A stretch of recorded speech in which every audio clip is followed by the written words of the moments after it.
আমি অনুশীলনী 2.2 ৰ 2 নম্বৰ খিনি কমপ্লিট কৰিলো এতিয়া আমি 3 4 5 6 আজি কৰিম আৰু ইয়াত চোৱা 3 নম্বৰ কোৱেশ্চনত কি কৈছে যদি a প্ৰকৃত উপসংহতি b b প্ৰকৃত উপসংহতি c তেন্তে দেখুৱা যে a প্ৰকৃত উপসংহতি c আমি 3 নম্বৰটো আজি কৰিম কি দিয়া আছে a প্ৰকৃত উপসংহতি b b প্ৰকৃত উপসংহতি c আমাক প্ৰমাণ কৰিব কি দিছে a প্ৰকৃত উপসংহতি c এটো আমি ভেন চিত্ৰৰ সহায়ত কৰি দেখাব লাগিব ইয়াত কি কৈছে a ৰ মৌলখিনি b ত আছে বুলি কৈছে b ৰ মৌলখিনি c ত আছে বুলি কৈছে আৰু আমাক প্ৰমাণ কৰিব দিছে যে a ৰ মৌলখিনিও c ত আছে এতিয়া আমি ভেন চিত্ৰৰ সহায়ত আমি আকিম a to b আছে বুলি কৈছে হয়নে গতিকে ভেন চিত্ৰটো এটো আমি আকিলো এটো আমাৰ b হয়নে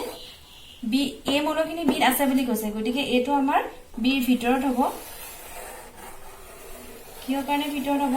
কাৰণ a মৌলখিনি b আছে এটো আমাৰ a এটো ভেন চিত্ৰ a প্ৰকৃত উপসংহতি b নেক্সট ভেন চিত্ৰটো হ'ব আমাৰ b মৌলখিনি c আছে গতিকে c টোৰ ভিতৰত আমাৰ b টো থাকিব এটো আমাৰ c b মৌলটো আমাৰ ইয়াত থাকিব এটো আমাৰ b এতিয়া আমি যদি a b আৰু c কম্পেয়াৰ কৰি এটা ভেন চিত্ৰ যেতিয়া আঁকিম তেতিয়া কেনেকুৱা হ'ব c ভিতৰত b থাকিব b ভিতৰত a থাকিব হয়নে নহয় এটো আমাৰ ডাঙৰটো হ'ল কি হ'ল c তাৰ ভিতৰত আমাৰ কি থাকিব b এটো আমাৰ b একেবাৰে ভিতৰত কি থাকিব আমাৰ a এতিয়া চোৱাচোন সৰি এটো আমাৰ a এতিয়া চোৱাচোন ইয়াৰ ভিতৰত c ভিতৰত a টো আছে নে ইয়াত আমাৰ কি কৈছে a প্ৰকৃত উপসংহতি c এতিয়া a প্ৰকৃত উপসংহতি c ৰ প্ৰকৃত উপসংহতি a হয়নে হয় গতিকে আমি এটো আমি কি পালো a প্ৰকৃত উপসংহতি c অৰ্থাৎ আমি এটো আৰু এনেকেও লিখিব পাৰো a প্ৰকৃত উপসংহতি b প্ৰকৃত উপসংহতি c এটো আমি প্ৰমাণ কৰা হ'লে আমাৰ প্ৰমাণ কৰা হ'ল বুলি লিখি দিবা এতিয়া আমি 4 নম্বৰটো কৰিম 4 নম্বৰটো কি কৈছে সংহতিৰ a b c d মৌল আৰু ইয়াত p এ সংহতিটো লিখাম বুলি কৈছে p এ সংহতি মানে হ'ল কি আমাৰ ঘাত সংহতিটো আমি p a বুলি লিখো এতিয়া আমাৰ a সংহতিটো ঘাত সংহতি লিখিব দিছে আৰু এটা কি লিখিব দিছে আমাক np এর মান কিমান হ'ব কৈছে np এর মান কিমান হ'ব কৈছে এই দুইটা আমি এতিয়া উলিয়াব দিছে এতিয়া আমি ঘাত সংহতি কেনেকৈ লিখিম চোৱা a b c d আমাৰ কেইটা মৌল দিছে 4টা প্ৰথমতে কি লিখিম a লিখিম b c d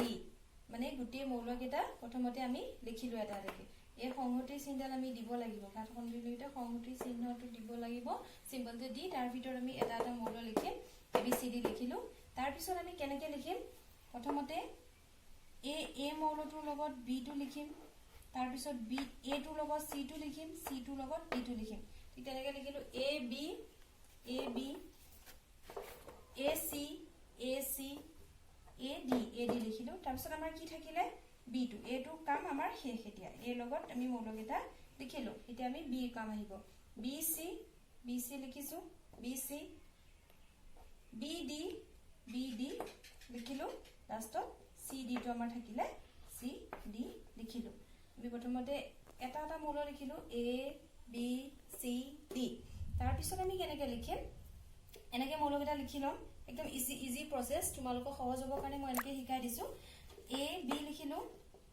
a লগত b টো লিখিলো তাৰ পিছত আকৌ a লগত c টো লিখিম আৰু c লগত d টো লিখিম লিখি হোৱাৰ পিছত আমি a মৌলটো বাদ দিম তাৰ পিছত নেক্সট মৌল কি হ'ব b মৌলটো তেতিয়া b লগত c টো লিখিম আকৌ b লগত d টো লিখিম b লগত c টো লিখিলো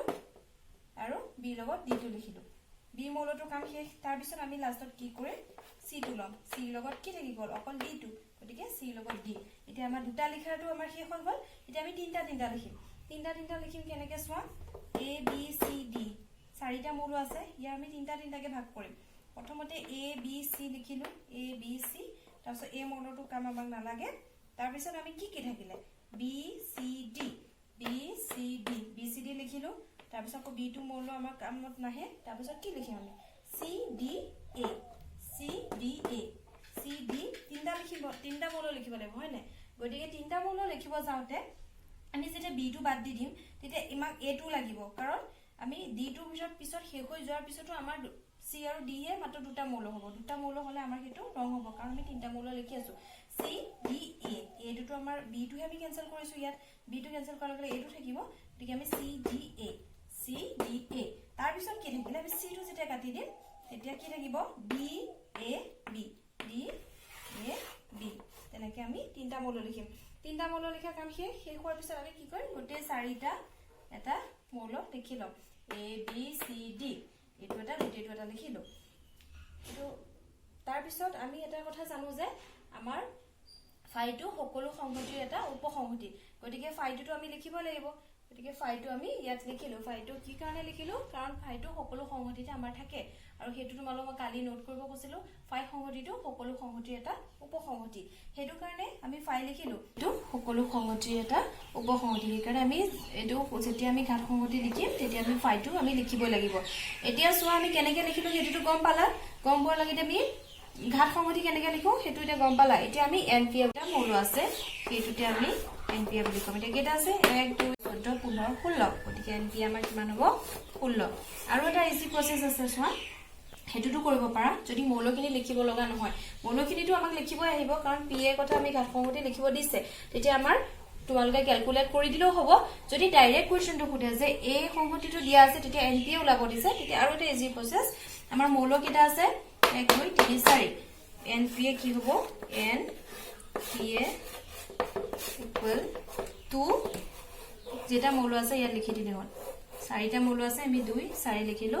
গতিকে 2 4টা হলে আমাৰ ইয়াত 16 এনেকেও উলাই যায় এটো হল আমাৰ ইজি প্ৰসেস কিন্তু যদি আমাৰ ঘাত সংহতি লিখিব দিয়ে তেতিয়া আমি এখিনি লিখি উলিয়াব লাগিব তাৰ পিছতে আমি এনপিএ টো লিখি দিলে হ'ল ক্যালকুলেট কৰি এতিয়া কোৱেশ্চন নম্বৰ 5 টো চোৱা 5 টোত কি কৈছে সংহতি A আৰু ফাই সংহতি দুটাৰ আটাইবোৰ উপসংহতি লিখিব কৈছে এটোৰ উপসংহতি আটাইবোৰ উপসংহতি লিখিব দিছে এটো আৰু আমাৰ ফাই উপসংহতি লিখিব দিছে এতিয়া আমি কি লিখিম এটা যে আমি পাইছিলো মই তোমালোকক একদম ইজি প্ৰসেছত কৰিছিলো 2 যেটা মৌল থাকে তাৰ ওপৰত সেই সংখ্যাটো দি দিলে আমি ইয়াৰ উপসংহতিটো গম পাই যাম এইটোৰ কিমান আছে ইয়াত এটাই মৌল আছে হয় না এটাই মৌল আছে গতিকে 2 ওপৰত কি হ'ব 1 এটো কিমান হ'ব 2 কেটা মৌল থাকিব লাগিব দুটা আৰু ইয়াতো ঠিক একে ফাইটোত আমি কিমান আছে এটা আছে এটা গতিকে দুইটাতে আমাৰ কি দুটা মৌল থাকিব লাগিব মই তোমালোক এটা কথা কৈছিলো আমাৰ ফাইটো সকলো সংহতিৰ এটা প্ৰকৃত উপসংহতি গতিকে কি আহিব এটাটো এ আহিবই এটো আমি লিখিমে আৰু নেক্সট কি আহিব 5 দুটা হলে আমি দুটা এতিয়া ইয়াত পালো আৰু এই সংহতি চিনটো কিন্তু দিবলে একদম নাপাহৰিবা এটো মোস্ট ইম্পৰ্টেন্ট হয় যেতিয়া আমি ভিতৰ এটো লিখিম তেতিয়া আমাৰ সংহতি চিনটো দিবলে নাপাহৰিবা এটো সদ্যতে পাহৰি যোৱা হয় আৰু নেক্সট টো আহিলে আমাৰ 5 টো আহিব সংহতি চিন 5 আৰু নেক্সট কি আহিব 5 টো এটা কি হয় ৰিক্ত সংহতি মানে কি একো নথকা বুজাইছে নে এটো 5 টো হলে আৰু কি লিখিম একো নথকা মানে ৰিক্ত সংহতি মানে একো নথকাটোত আমি এনেকে লিখো হয় নে 5 টো আহিলে আৰু এটা আহিলে এটো দুটা হলে হল এটো উপসংহতি এটো আমি পালো এটো উপসংহতি আমি এটো পালো তো 5 নম্বৰটো আমাৰ কমপ্লিট এতিয়া 6 নম্বৰটো আমাৰ কি কৈছে ফেন চিত্ৰৰ সহায়ত আমাক লিখিব দিছে আমি 6 নম্বৰটো লিখি ফেন চিত্ৰৰ সহায়ত আমাক এটো লিখিব দিছে এটা ইউ দিয়া আছে ইউ মানে হল সাৰ্বিক সংহতি কি দিয়া আছে 1 2 3 dot then dot up to 8 এইটোলৈকে দিয়া আছে ইনফিনিটি নহয় এইটোলৈকে দিছে নেক্সট এ সংহতি নামান কি দিয়া আছে 1 তাৰপিছত b দিছে b আমাক দিছে 1 4 7 1 4 7 next আমাৰ c দিছে 2 4 5 8 2 4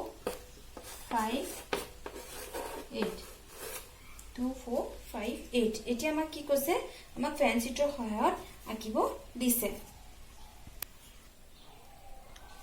এতিয়া আমি ইউ টু হাৰ্বিক সংহতিটো আমি আঁকি লম ফেন চিটটো এটো আমাক ড্ৰ কৰিব দিছে এটো আমি ইউ হাৰ্বিক সংহতি ইউটোত আমাৰ সব মৌল থাকিব ইনপুট আমাৰ গুটেকিটা মৌল থাকিব কাৰণ 1 2 up to 8 লৈকে আছে এ মৌলটোত আমাৰ কেটা আছে অনলি 1 আৰু বি মৌলটোত আমাৰ 1 4 7 আৰু সি টু 2 4 5 8 ইয়াত এটা আমাৰ কমন থকা কিবা আছে নেকি যত মানে 8 জি2 মৌল আমাৰ a টো আছে বা b টো আছে তেনেকে কমন কিবা আছে নেকি ইয়াত কমন থকা মাত্ৰ এটা আছে হেতু হল 4 এতিয়া 1 8 আমাৰ এ যেটো আমি ফেন্সিটো আকিম হেতু মাত্ৰ 1 আছে হেতু আমাৰ একো প্ৰবলেম নাই তুমি ডাইৰেক্ট লিখি দিলো এটো এ এটো আমাৰ এ ইয়াত কি আছে অকল 1 এতিয়া আমাৰ বি আৰু সি টো মাজত অকমান কনফিউজন আহি যাব কাৰণ বি ফেন্সিটো আকিব লাগলে সি টো 4 নম্বৰ 4 টো আমাৰ বি টো আছে সি টো আছে গটিকে এটো আমাৰ কেনেকে লিখিব লাগিব ইয়াত আমি একদিন মাজলে লিখিছো 1 তাৰ পিছত 1 to b টো আছে গটিকে b আমাক 1 টো কুমাব লাগিব মানে এটো আমাৰ b আকিলো b কি আছে 1 আছে 1 আহিলে তাৰ পিছত নেক্সট কি লিখে 7 আছে আৰু এটা কি থাকিলে 4 কিন্তু আমাৰ 4 to c টো আছে গটিকে আমি 4 to b ৰ পৰা লৈ পেলাই c আকিব লাগিব আৰু c 4 to বাদ দি কি থাকি গল 2 5 8 গটিকে ইয়াত আমি 2 5 8 এটো আমাৰ c বুজি পালানে ইউ তো আমাৰ হাৰ্বিক সংহতি গটিকে হাৰ্বিক সংহতি গুটে মৌলক এটা 1 to 1 up to 8 লৈকে আছে 1 2 5 4 5 8 7 গুটে কেটা সোমাই গল হাৰ্বিক সংহতিটোত আমাৰ গুটে কেটা সোমালে তাৰ পিছত আহি গল আমাৰ a টোত অকল 1 আছে গটিকে এটো আমাৰ a 1 টো লিখিলো কিন্তু 1 টো আমাৰ b টো আছে গটিকে এটো b টো আকৌ এনেকুৱাকে লিখিব লাগিব যত আমাৰ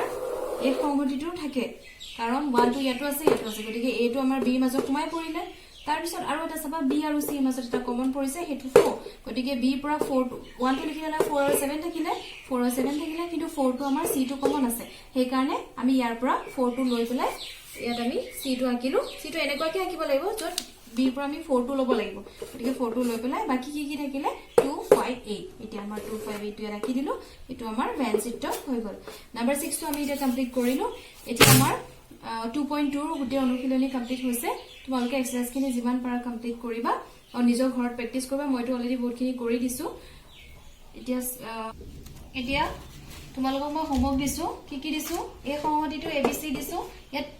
ঘাত সংহতি আৰু এনপি ওলাব দিছো এটা কৰি মোক দেখাবা আৰু নেক্সট টো দিছো 1 2 3 4 ইয়াত চাৰিটা আছে ইয়াত তিনটা আছে তিনটা কেনেকৈ ওলাব গম পাইছা মই অলৰেডি কৰাই দিছো আৰু এটো আমাৰ ঘাত সংহতি ওলাবা আৰু এনপি ওলালা তে আজিলৈ ইমানে ধন্যবাদ